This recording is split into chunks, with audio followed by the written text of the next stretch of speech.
तो दोस्तों पीटी का एग्ज़ाम देने से पहले ये टेस्ट आप ज़रूर लगाइएगा।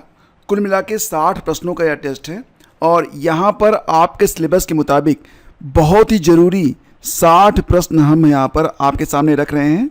सभी प्रश्न यहाँ पर क्विक रिस्पांस मोड में होंगे, यानी कि क्वेश्चन आंसर फॉर्मेट में। लेकिन कुछ प्रश्न ऐसे हैं जहाँ पर कुछ संबंधित बिंदु हैं और उनके बारे में जानना आपके लिए बहुत ही ज़रूरी है। हालांकि पीटी के लिए ये बिल्कुल अपरिहार्य है, इसको लगाए बगैर तो आप जाइएगा मत। लेकिन दोस्तों ये समान रूप से जो एलटी ग्रेड है, इसके अलावा जो जीआईसी वाले हैं, जीडीसी वाले हैं, यूपी पीसीएस वाले हैं, सभी के लिए ये जो प्रश्नोत्तरी है बहुत इंपॉर्टेंट है। देखते हैं इन 60 प्रश्नों में आपका स्कोर कितना रहता है। तो प्रश्न जो है वो कुछ बहुत ही सरल हैं, कुछ मॉडरेट हैं, कुछ टफ हैं। चलिए स्टार्ट करते हैं। पहला क्वेश्चन बताइए, कैबिनेट मिशन योजना का मुख्य उद्देश्य क्या था? ऑप्शन देखिए और उत्तर बताइए। और फ्रेंड्स इसका सही जवाब क्या होगा? कैबिनेट मिशन योजना का मुख्य उद्देश्य क्या था दोस्तों? ये था संविधान सभा का गठन करना। विकल्प सी सही है। अगला क्वेश्चन है, क्रिप्स मिशन 1942 असफल क्यों हुआ? ऑप्शन देखिए। और दोस्तों इसका सही आंसर है विकल्प बी, कांग्रेस और मुस्लिम लीग ने समर्थन नहीं किया था, जिसकी वजह से क्रिप्स मिशन 1942 जो था ये असफल रहा था। अगला क्वेश्चन देखते हैं, कांग्रेस सोशलिस्ट पार्टी की स्थापना किसके द्वारा की गई थी? सही जवाब विकल्प ए है, जयप्रकाश नारायण और आचार्य नरेंद्र देव ने कांग्रेस सोशलिस्ट पार्टी की स्थापना की थी। अगला क्वेश्चन, कैबिनेट मिशन योजना के अनुसार प्रांतीय समूह कितने थे? सही जवाब है विकल्प बी, यानी कि कुल मिला के 3 प्रांतीय समूह थे। कौन कौन से? तो ग्रुप ए में जो हिंदू बहुल क्षेत्र था, ग्रुप बी में मुस्लिम बहुल क्षेत्र था, ग्रुप सी में बंगाल और असम रखे गए थे। अगला क्वेश्चन बताइए कि किस अधिनियम ने संघीय संरचना यानी कि फेडरल स्ट्रक्चर का प्रस्ताव रखा था? फेडरल स्ट्रक्चर का प्रस्ताव किस अधिनियम में रखा गया था? सही जवाब दोस्तों इसका 1935 का अधिनियम, 1935 का जो एक्ट था, इसी में फेडरल स्ट्रक्चर के बारे में बात की गई थी। विकल्प बी आपका करेक्ट है। अगला क्वेश्चन है, रॉयल इंडियन नेवी विद्रोह 1946 किस शहर से शुरू हुआ था? बताइए। सही जवाब दोस्तों ऑप्शन बी, यानी कि बंबई से शुरू हुआ था रॉयल इंडियन नेवी विद्रोह 1946 में। अगला क्वेश्चन है, कांग्रेस का कौन सा अधिवेशन था जहां मौलिक अधिकारों और आर्थिक नीति का प्रस्ताव पारित हुआ था?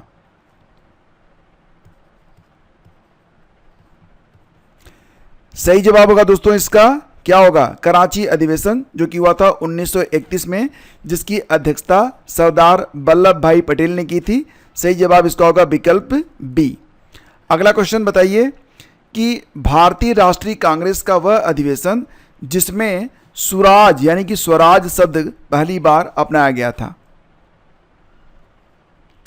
दोस्तों सही जवाब है 1906 का कलकत्ता अधिवेशन, और इसके अध्यक्ष कौन थे? दादा भाई नौरोजी थे।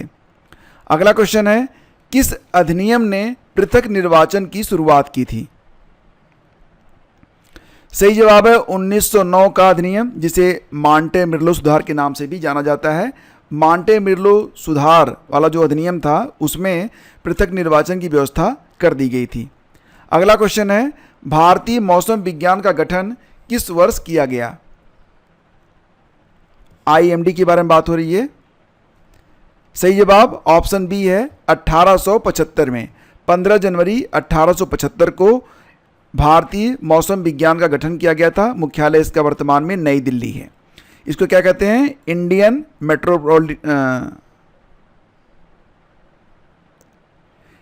Indian metrological department. अगला क्वेश्चन है, श्री बिल्लीपुथुर हाथी अभयारण्य किस राज्य में स्थित है? बिल्लीपुथुर हाथी अभयारण्य दोस्तों सही जवाब है तमिलनाडु में। विकल्प सी आपका करेक्ट है। अगला क्वेश्चन है, रंगनथिट्टू पक्षी अभयारण्य कहाँ स्थित है? दोस्तों सही आंसर है कर्नाटक में स्थित है रंगनथिट्टू पक्षी अभयारण्य। और ध्यान दीजिएगा कि यह अभयारण्य कर्नाटक में स्थित सबसे बड़ा पक्षी अभयारण्य है। एशियाई ओपन बिल्ड स्टार्क, आम, स्पुंसिबल और ऊनी गर्दन वाले स्टार्क नियमित रूप से इस अभयारण्य में मौजूद नस्ल हैं। यह अभयारण्य कावेरी नदी के तट पर स्थित है और कुछ विशेष नस्ल के पक्षी यहाँ पर पाए जाते हैं। अगला क्वेश्चन है, वन्यजीव संरक्षण हेतु भारत का पहला आनुवंशिक बैंक यानी कि India's first genetic bank for wild life conservation कहाँ पर स्थित है? सही जवाब विकल्प बी है, यानी कि हैदराबाद में। भारतीय जंगली गधे कहाँ पर पाए जाते हैं? सही जवाब ऑप्शन ए है, यानी कि गुजरात में मिलते हैं भारतीय जंगली गधे। अगला क्वेश्चन है, मेघालय के गारो पहाड़ियों में कौन सा राष्ट्रीय उद्यान है? गारो पहाड़ियों में सही जवाब दोस्तों इसका है बालपक्रम राष्ट्रीय उद्यान। कलेसर मिलेगा आपको हरियाणा में, गिर गुजरात में, साइलेंट वैली केरल में, केरल तमिलनाडु की सीमा पर। ठीक है, अगला क्वेश्चन देखते हैं, सांडी पक्षी अभयारण्य कहां पर स्थित है? सही जवाब दोस्तों इसका उत्तर प्रदेश में स्थित है। सांडी पक्षी अभयारण्य उत्तर प्रदेश के हरदोई जिले में मिलेगा आपको। और नवाबगंज पक्षी विहार दोस्तों, जिसका अब नाम हो गया है शहीद चंद्रशेखर आजाद पक्षी अभयारण्य, ये उन्नाव जिले में है। ये भी मोस्ट इंपॉर्टेंट है, याद रखना। अगला क्वेश्चन है, ऊपरी गंगा नदी ब्रजघाट से नरौरा आर्द्र भूमि किस राज्य में स्थित है? नरौरा का नाम आ ही रहा है, तो इसका मतलब यह उत्तर प्रदेश में है। विकल्प ए आपका करेक्ट है। अगला क्वेश्चन है, पार्वती अर्गा पक्षी अभयारण्य किस राज्य में स्थित है? सही जवाब दोस्तों इसका है उत्तर प्रदेश में है पार्वती अर्गा पक्षी अभयारण्य। और अगर बात करें कि लोकेशन, तो यह गोंडा में स्थित है। ठीक है, और ध्यान रखिएगा कि दो गोखुर झील हैं, पार्वती और अर्गा, तो इसी से बना हुआ है ये पार्वती अर्गा पक्षी अभयारण्य, ये ध्यान रखिएगा। यह रामसर सम्मेलन द्वारा अंतर्राष्ट्रीय स्तर पर मान्यता प्राप्त एक वेटलैंड है और 150 से अधिक पक्षी प्रजातियों, जिसमें प्रवासी पक्षी भी शामिल हैं और कुछ संकटग्रस्त भी हैं, वे भी इसमें शामिल किए गए हैं। गिद्ध भी यहाँ पर शामिल हैं। अगला क्वेश्चन है, नुआखाई किस राज्य का त्यौहार है? मोस्ट इंपॉर्टेंट, फसल कटाई से संबंधित है ये त्यौहार नुआखाई। ये उड़ीसा का त्यौहार है दोस्तों। विकल्प डी आपका करेक्ट है। कौन सा दर्रा हिमाचल प्रदेश को लेह यानी कि लद्दाख से जोड़ता है? बड़ा लाचा, बनिहाल, बुर्जिल और लिपुलेख। दोस्तों सही जवाब है इसका बड़ा लाचा। हिमाचल प्रदेश को लेह से जोड़ता है बड़ा लाचा दर्रा, ध्यान रखिएगा। ठीक है, हिमाचल प्रदेश को लेह लद्दाख जोड़ने वाला जो दर्रा है, इसको क्या कहते हैं? बड़ा लाचा। यह जांस्कर रेंज में एक ऊंची पहाड़ी दर्रा है और लेह मनाली राजमार्ग इसी दर्रे से होकर गुजरता है। अगला क्वेश्चन है, जवाहर सुरंग कहा जाता है किसको? सही जवाब इसका है दोस्तों बनिहाल दर्रा, इसी को कहते हैं जवाहर सुरंग। नीतिला, लेपुलेख ये दोनों कहाँ पर हैं? नीतिला, माना और लेपुलेख मिलेंगे उत्तराखंड में। बोमडिला कहाँ पर है? बोमडिला, जी हाँ, अरुणाचल प्रदेश में। ठीक है, बोमडिला कहाँ पर है? अरुणाचल प्रदेश में है। अगर मैं गलत हूँ तो करेक्ट करिएगा।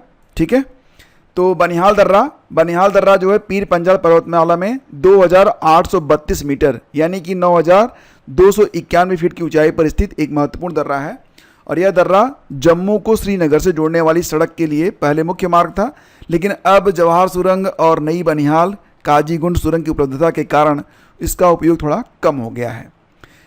नियासिन किस विटामिन का रासायनिक नाम है? मोस्ट इंपॉर्टेंट, नियासिन जो है यह किस विटामिन का रासायनिक नाम है? फटाफट इसका आंसर दीजिए। तो दोस्तों ये है विटामिन B3। तो सभी विटामिनों के नाम याद रख लीजिएगा, इंपॉर्टेंट है ये। आलू का वैज्ञानिक नाम क्या है? आलू खाते हैं ना? सही जवाब दोस्तों ऑप्शन बी यानी कि सोलेनम ट्यूबरोसम, ये है आलू का वैज्ञानिक नाम। नेताजी सुभाष चंद्र बोस खेल संस्थान कहां पर स्थित है? सही जवाब ऑप्शन डी है, यह पटियाला में मिलेगा आपको, नेताजी सुभाष चंद्र बोस खेल संस्थान। ठीक है, और ये पटियाला पंजाब में स्थित है। इसे NSNIS के नाम से जाना जाता है। आगे बढ़ते हैं, भारतीय मृदा विज्ञान संस्थान कहां पर स्थित है? भारतीय मृदा विज्ञान संस्थान कहां पर स्थित है? सही जवाब ऑप्शन बी है, यानी कि भोपाल में भारतीय मृदा विज्ञान संस्थान की स्थापना हुई थी कब? 1988 में। भारत के राष्ट्रीय समुद्र विज्ञान संस्थान का मुख्यालय कहां पर है?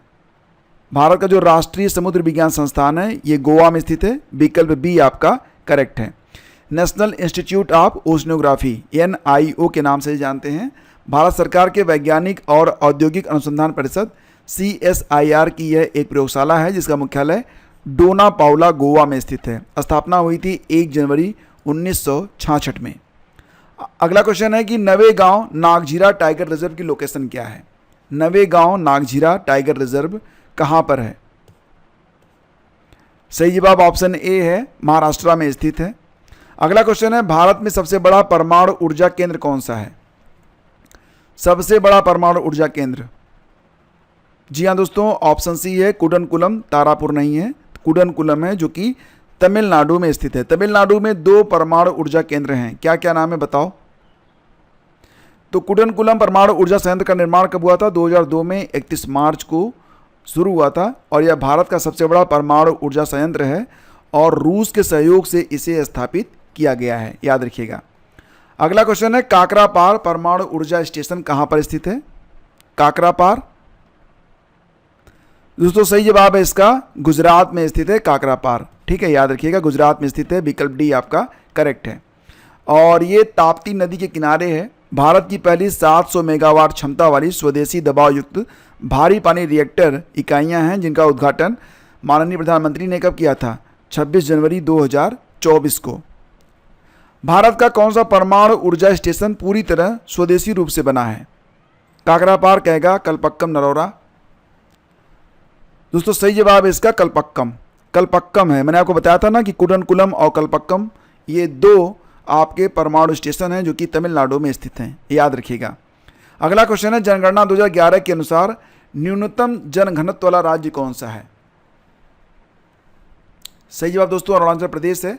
दूसरे स्थान पर मिजोरम है, तीसरे स्थान पर सिक्किम है, याद रखिएगा। पहले स्थान पर अरुणाचल प्रदेश, दूसरे स्थान पर मिजोरम, तीसरे स्थान पर सिक्किम, चौथे स्थान पर नागालैंड है। बिल्कुल क्रम से मैंने यहाँ पर दिया हुआ है, ठीक है।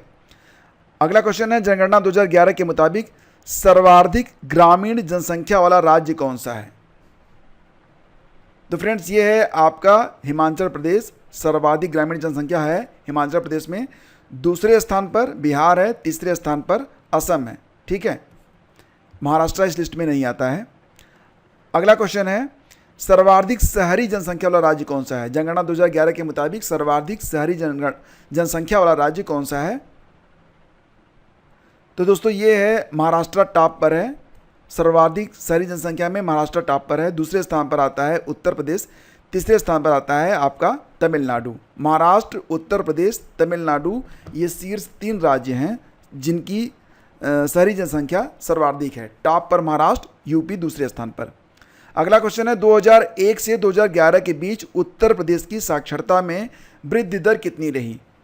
2001 से 2011 के बीच उत्तर प्रदेश की साक्षरता में वृद्धि दर कितनी रही? तो दोस्तों ये रही थी कितनी?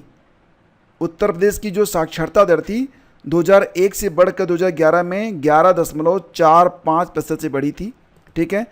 यूपी की जो साक्षरता दर है ऑल ओवर यूपी की जो साक्षरता दर है 2011 के सेंसस के मुताबिक यह 67.68 यानी कि 67.68% रही थी।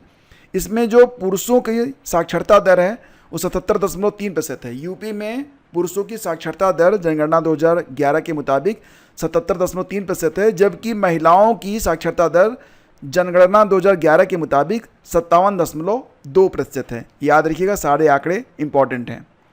अगला क्वेश्चन देखते हैं, जनगणना 2011 के मुताबिक भारत की साक्षरता दर कितनी है? तो फ्रेंड्स सही जवाब है विकल्प ए। जनगणना 2011 के मुताबिक भारत की साक्षरता दर है 74.04%। इसमें जो पुरुषों की जनसंख्या थी यानी कि पुरुष साक्षरता दर 82.14% है, महिला की साक्षरता दर 65.46% है, जबकि उत्तर प्रदेश की साक्षरता दर 67.67 या 68 भी लिखते हैं इसे प्रतिशत रही थी, ठीक है। ये सारे आंकड़े जनगणना 2011 के मुताबिक हैं। अगला क्वेश्चन है, अलाउद्दीन ने गुजरात की विजय कब की थी? सही जवाब है विकल्प ए, ठीक है। 1297-98 में अलाउद्दीन ने गुजरात की विजय की थी। इसके बाद 1301 में उसने रणथंभौर की विजय की थी, राजा हमीरदेव को हराया। 1303 में चित्तौड़ राजा रतन सिंह को हराया।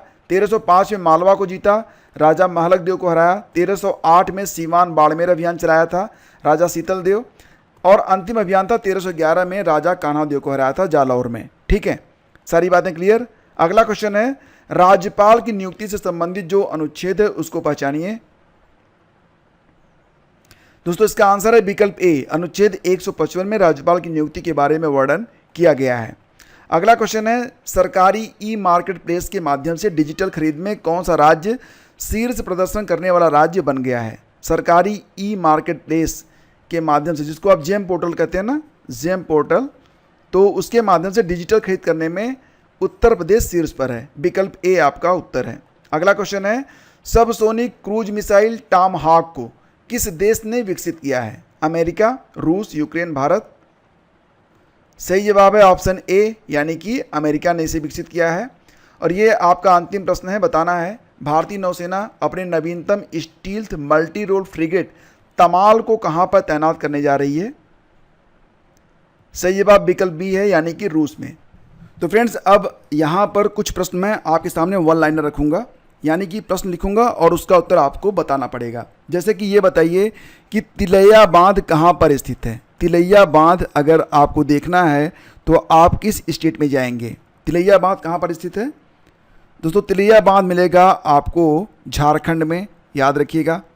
अगला क्वेश्चन है, हीराकुड बांध किस नदी पर स्थित है और इसका लोकेशन क्या है? हीराकुड बांध किस नदी पर है दोस्तों? तो दोस्तों ये है महानदी पर।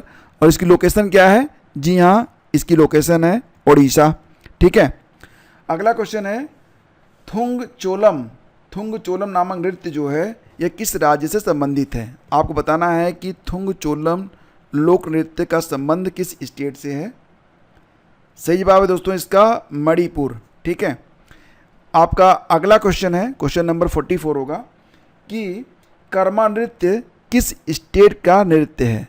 कर्मा नृत्य जो है यह किस स्टेट में किया जाता है? सही जवाब दोस्तों है इसका झारखंड में होता है कर्मा नृत्य। क्वेश्चन नंबर 45 है, पहली कोयला खदान कहाँ पर खोदी गई थी? पहली कोयला खदान कहाँ पर स्थापित की गई या खोदी गई थी? सही जवाब दोस्तों इसका रानीगंज, और ये 1774 में बनी थी। इसके बाद दोस्तों आपका अगला क्वेश्चन, क्वेश्चन नंबर 46 होगा। सारे प्रश्न वन लाइनर हैं। बताइए कि NPCIL that is nuclear power corporation of India limited, ये कहाँ पर स्थित है? तो दोस्तों ये स्थित है मुंबई में। कहाँ पर स्थित है? मुंबई में। क्वेश्चन नंबर 47 है, विश्व धरोहर स्थलों की सर्वाधिक संख्या किस स्टेट में है? विश्व धरोहर स्थलों की सर्वाधिक संख्या वाला राज्य कौन सा है? तो दोस्तों याद रखना कि यह राज्य है आपका महाराष्ट्र। क्वेश्चन नंबर 48 है, बताइए कि NASSCOM, क्या पढ़ेंगे इसे आप? NASSCOM, नासकाम का हेडक्वार्टर कहाँ पर है? तो दोस्तों ये मिलेगा आपको उत्तर प्रदेश के नोएडा में, और इसकी स्थापना कब हुई थी? 1988 में। आपका अगला क्वेश्चन है, एसोचैम का हेडक्वार्टर कहाँ पर स्थित है? दोस्तों आपको बताना है कि एसोचैम का हेडक्वार्टर कहाँ पर है। इसका फुल फॉर्म होता है associated chambers of commerce and industry. Associated chambers of commerce and industry जो है इसका हेडक्वार्टर मिलेगा दोस्तों कहाँ पर? आपको नई दिल्ली में मिलेगा। तो नासकाम नोएडा में, एसोचैम दिल्ली में स्थित है। अगला क्वेश्चन आपका है, बताइए कि जो उगादि नामक त्यौहार होता है ये कहाँ पर मनाया जाता है? तो फ्रेंड्स ये कर्नाटक का त्यौहार है, लेकिन इसे केरल में भी मनाते हैं, याद रखिएगा उगादि। ठीक है। क्वेश्चन नंबर 51, बताइए कि थांगटा नृत्य यह किस राज्य से संबंधित है? थांगटा नृत्य, तो दोस्तों ये संबंधित है आपके मणिपुर से। ठीक है। एक और त्यौहार है लाई हरोबा। आपको बताना है कि लाई हरोबा जो त्यौहार है यह किस स्टेट से संबंधित है? तो ये भी दोस्तों मणिपुर से है। इसके अलावा एक और त्यौहार है सिरुई लिली महोत्सव, यह किस स्टेट से संबंधित है? सिरोही लिली महोत्सव किस स्टेट से संबंधित है? तो फ्रेंड्स याद रखिए कि जो आपका सिरोही लिली महोत्सव है ये भी आपके मणिपुर से ही संबंधित है। द्वारिकाधीश मंदिर यह किस नदी के तट पर बना हुआ है? तो फ्रेंड बताइए कि द्वारिकाधीश मंदिर गुजरात यह किस नदी के तट पर स्थित है? सही जवाब दोस्तों इसका गोमती नदी, और गोमती नदी को गोमल भी कहते हैं। क्वेश्चन नंबर 55 बताइए कि कोलंबिया की राजधानी कहाँ पर है? कोलंबिया की राजधानी कहाँ पर है? कई बार यह प्रश्न पूछा गया है। कोलंबिया की राजधानी, जी हाँ फ्रेंड्स, ये है बोगोटा। ठीक है, कोलंबिया की राजधानी कहाँ पर है? बोगोटा है, याद रखिएगा। अगला क्वेश्चन है डंकन पास। डंकन पास कहाँ पर स्थित है? डंकन पास दोस्तों ये स्थित है अंडमान और निकोबार में। इसके बाद फ्रेंड्स अगला क्वेश्चन आपका होगा बाराही नदी द्वारा निर्मित कुंचिक जलप्रपात, कुंचिकल बोलते हैं इसे। ठीक है, तो आपको बताना है कि जो कुंचिकल जलप्रपात है, कुंचिकल जलप्रपात ये कहाँ पर स्थित है? वाराही नदी बनाती है इसे, और ये स्थित है कर्नाटक में। याद रखिएगा, कुंचिकल जलप्रपात कर्नाटक में स्थित है और इसका निर्माण जो है वाराही नामक नदी के द्वारा किया जाता है। आपका अगला क्वेश्चन है संत वारिस अली शाह की दरगाह कहाँ पर स्थित है? आपसे पूछ रहे हैं कि संत वारिस अली शाह की दरगाह कहाँ पर स्थित है? तो फ्रेंड्स ये स्थित है बाराबंकी, उत्तर प्रदेश में।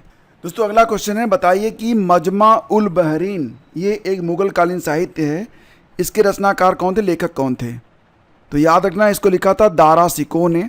और तारीख़े शेरशाही ये किसने लिखा है? तारीख़े शेरशाही। तो फ्रेंड्स याद रखना कि तारीख़े शेरशाही को लिखा गया है अब्बास खान के द्वारा। ठीक है, और फ्रेंड्स अब एक प्रश्न आप लोगों के लिए, आपको ये बताना है, जैसा कि आप लोग जानते हैं राज्य की कार्यपालिका शक्ति राज्यपाल में निहित होती है और वह इसका प्रयोग संविधान के अनुसार स्वयं या अपने अधीनस्थ अधिकारियों के माध्यम से करता है। ये बात आप लोग जानते हैं। बताना है आपको कि ये जो आपको मैं अधिकार बता रहा हूँ राज्यपाल का, यह किस अनुच्छेद में वर्णित है? आपको बताना है अनुच्छेद 153, 154, 155 या फिर 156 किस में यह बात लिखी गई है। और फटाफट फ्रेंड्स कमेंट करिए। और देखो फ्रेंड्स, अगर आप यहाँ तक हैं, आपने अभी तक वीडियो को लाइक और सब्सक्राइब नहीं किया चैनल को, तो फिर ये तो भाई गलत बात है। ठीक है, देखो यहाँ पर ना आपको हर चीज़ मिलती है, आपको समय से सारे रोज़गार की जानकारी दी जाती है, बिल्कुल ऑथेंटिक न्यूज़ मिलती है। हम आपके लिए क्लिकबेट भी तैयार नहीं करते हैं, थियरी की क्लासेस चल रही हैं, लास्ट टाइम मोमेंट में भी हम आपके लिए जो है लगातार अच्छे अच्छे क्विज़ लेकर आते हैं। सब कुछ बिल्कुल फ्री है और ये सब कुछ आपको मिलता रहे और ये चैनल आपसे मिस ना हो, इसलिए बेहतर है कि आप सब्सक्राइब कर लीजिए और वीडियो को लाइक और शेयर कर देंगे तो मैं आपका आभारी रहूँगा। Thank you, please do like and share.